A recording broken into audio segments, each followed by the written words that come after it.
আমরা শুরু করেছি আমাদের প্রভাত ফেরি অনুষ্ঠান পরিচালনায় নৃত্য সমন্বয় কমিটি।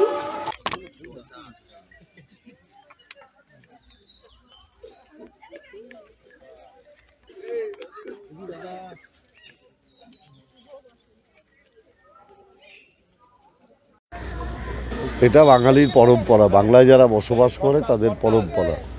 আজকে বসন্ত উৎসব এবং হোলি একই দিনে বাংলায় বিভিন্ন ধর্মের মানুষ, বিভিন্ন ভাষাভাষীর মানুষ, বিভিন্ন জাতপাতের মানুষ আমরা একসঙ্গে সবাই মিলে সব উৎসব পালন করি।